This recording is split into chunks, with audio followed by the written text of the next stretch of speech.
Hello guys, ngayong araw magluluto tayo na crispy paan manok. Pero una natin gagawin, hugasin natin ang mga paan ng manok.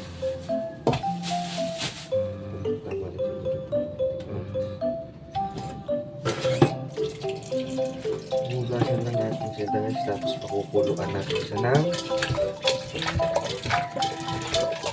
dalawang oras para makuha natin yung saktan ng dalawa o ito 30 minutes gano'n.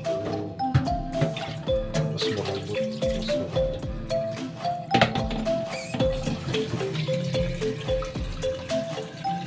After natin siya mahugasan, lagyan na natin yung mga pampalasa. Lagyan natin sibuyas, daon ng laurel,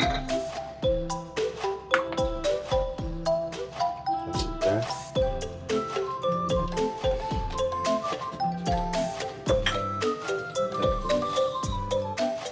sili.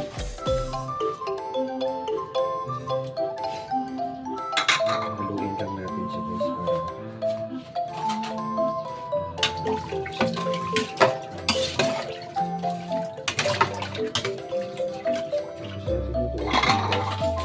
takpan.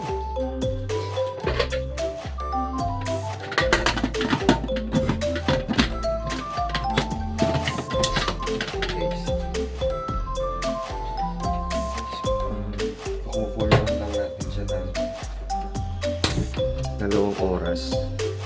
Tapos babalikan natin siya mamaya.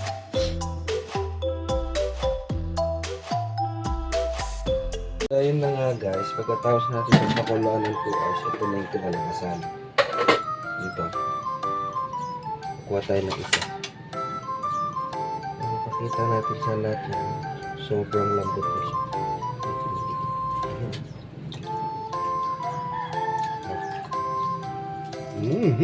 Diba? Sobrang lambot na. Oh. Ngayon, siyempre, palalamigin natin yan. Kukuha tayo ng yelo.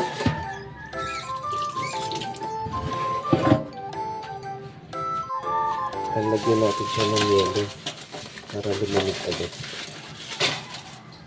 Yan. Tapos habang pinapalamig natin yan, gagawa naman tayo ng pang-breading. Habang inaantay natin na lumamig yung pinalambot natin sa ng manok, gagawa tayo ng pang-breading. Ito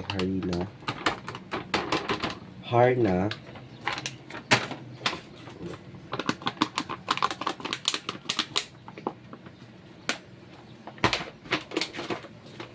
Tapos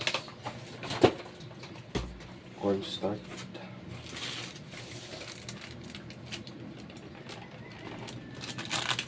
Nilagyan na yung konti.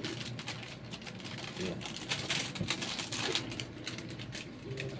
Nilagyan niya konti. Tapos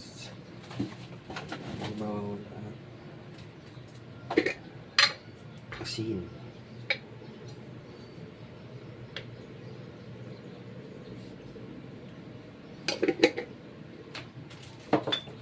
Pamintang durog.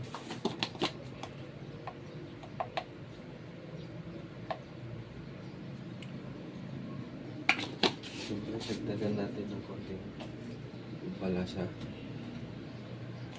Paprika. Lagyan natin ng paprika. And then, mekos lang yan. Minsan. Mix lang natin para maghalo-halo yung pinaglalagay natin ng palasa sa harina at cornstarch.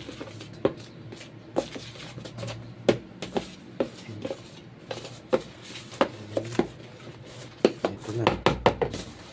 Gawa na yung pambabalot natin sa paa naman. Gamit ang kawali at magpapainit na tayo ng mantika.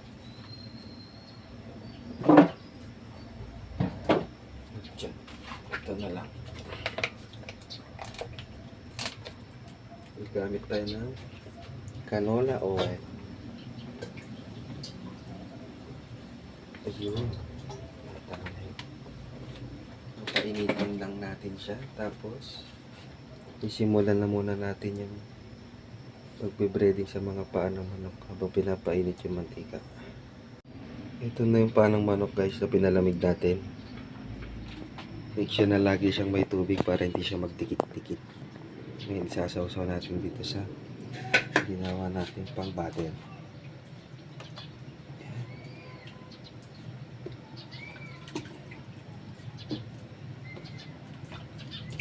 Lagay lang ng lagay.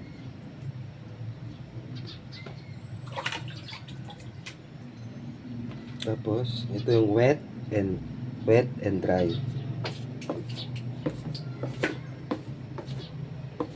Tapos, set aside natin dito. Set aside natin siya sa isang lagayan.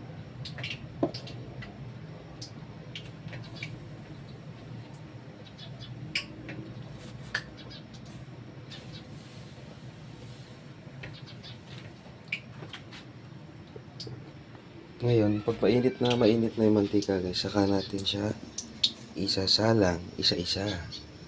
Magbibiglain. Gamit sa mahinang apoy. Huwag masyadong malakas yung apoy niya para hindi siya mabigla masunog yung breading. Pait.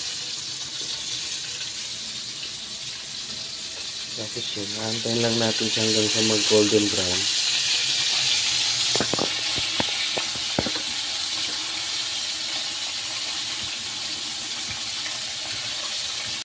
Yan guys, pag nakita nyo na medyo nag-golden brown na siya, pwede na natin siyang ahunin. Pwede na natin siyang ibabad pa. Ibang na siya masunog. Ahunin lang natin siya. Ayan na siya guys. Yung kinalabasan ng prinito natin crispy paa ng manok. Ngayon, susubukan naman natin siyang kainin ngayon kung talagang malutong.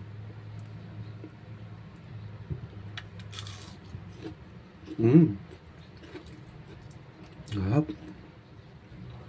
Napakalutong guys.